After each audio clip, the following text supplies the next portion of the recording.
We've thrown a lot of tools and techniques and tactics at people. I can imagine, again, speaking as somebody who's avowedly neurotic, that people could start getting confused about when do I do what, when, and in what order, and how. What is your answer? Well, after 45 years of practice, pretty often go back to just feeling my breath. No noting, just feeling. Well, it depends, so feeling the breath is like the baseline. And things like noting, counting are usually done to pick up energy. So if I'm just feeling the breath and I feel like I'm balanced with that, I might just keep feeling the breath. Yeah, but you've got 45 years of concentration under your belt. Yeah. But for the rest of us, if we're just going in with a low baseline of concentration, which of these many tools that you've given us should we choose? I would sort of say the same thing, like if you, the most important thing, like the baseline is really feeling the sensations of the breath. And maybe you've experimented. I think it's good to use something like this course as a field of experimentation. So maybe you decide I can't stand counting, that really drives me crazy, or that noting was kind of interesting. Then it's there for you. So you don't have to use it all the time, but especially if you feel you need to pick up your energy, noting might really help. And that's intuitive. It's not like you're sitting down and thinking, how's my energy today? You just get this feeling like, oh, I'm dreaming, I'm really in this la la land. Let me try to clarify things. And if you're trying to clarify your experience, that's feel the beginning and the end of the in-breath and the out-breath. Use mental noting, things like that. In meditation practice, we're cultivating tranquility, calmness, and relaxation. At the same time, we're cultivating energy, alertness, and investigation. In any method of meditation, we work to bring these together, to bring them into balance.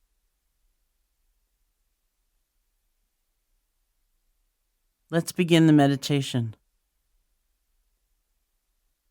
From the beginning, this balance is reflected in our posture. If you're sitting, you want to have your back straight without being stiff or tense, without too much energy. You also don't want to be slumped over so that you're nearly bound to fall asleep. You want to be upright and also relaxed. Sitting straight without being tense. And you can close your eyes or not. Now center your attention on the feeling of the normal, natural breath, wherever it's strongest for you.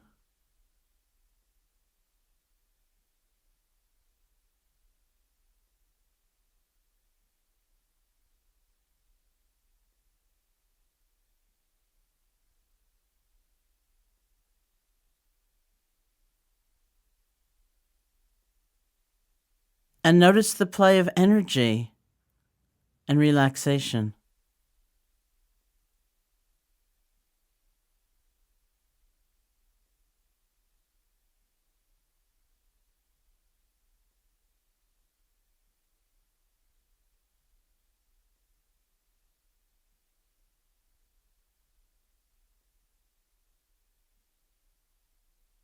Notice how you are with the breath.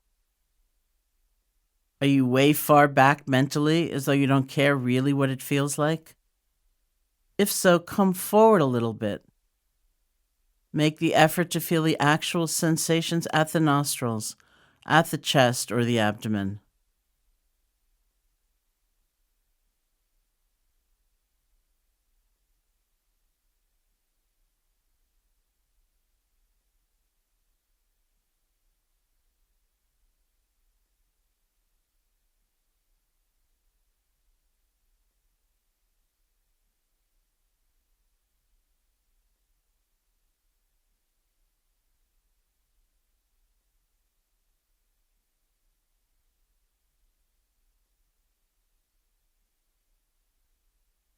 Do you have a sort of death grip on the breath, thinking, if I hold on really tight, my mind won't wander? When in fact, it actually will wander more that way. Maybe you need to relax a little bit. Settle back.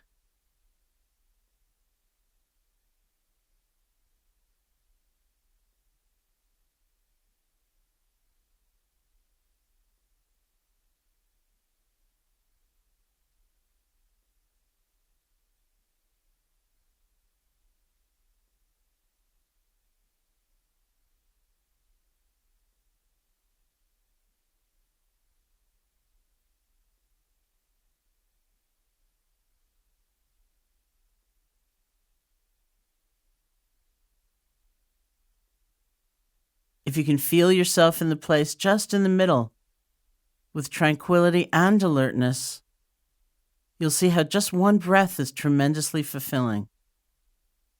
We're not overriding it, we're not shrinking back from it. Rather, we're meeting it completely.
Sometimes in my own practice, I use this image of holding something very fragile, very precious, like something made of glass, in my hand.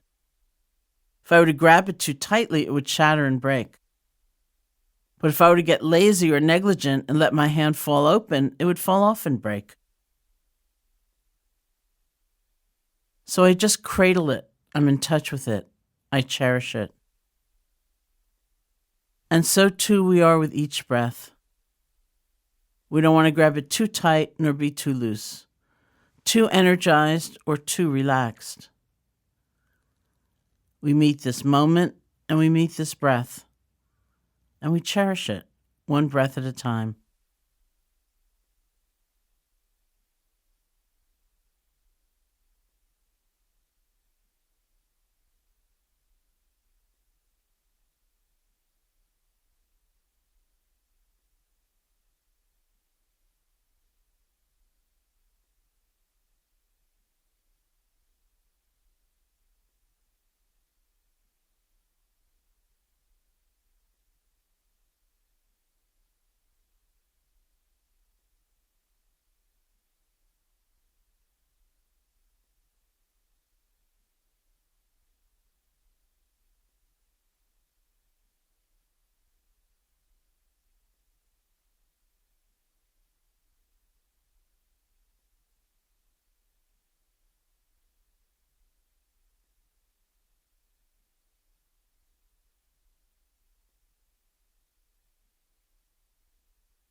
If you find yourself getting way far back or disinterested, come forward. If you're too far forward, too tense, trying too hard, settle back. Let the breath come to you.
If you feel you need to adjust the balance, don't worry about it.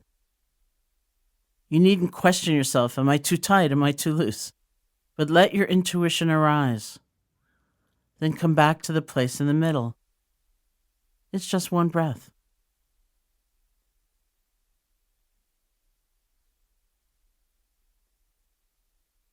If you have too little energy, you'll get sleepy, sluggish, dull. You can sit up a little bit straighter. If your eyes have been closed, you can open them up. Maybe take a few deep breaths to allow the sensation to be more intense. And then once again, allow the breath to become natural. Aim your attention toward just one breath. That's the whole universe. Nothing else matters.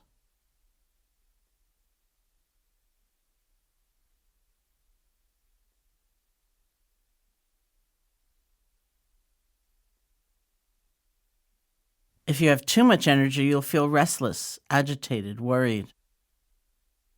If that happens, see if you can feel the sensations of one breath, as though your hands were in water and you felt the water swirling around, all the different sensations. So too with your mind, your attention.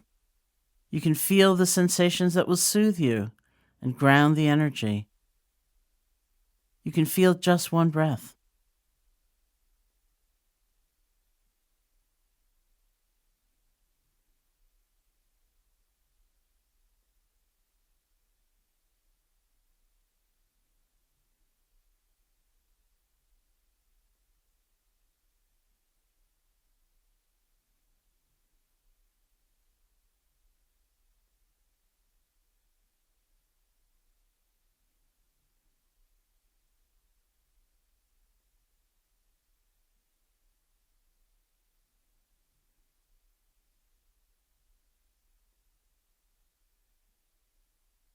And when you feel ready, you can open your eyes and look at the room around you.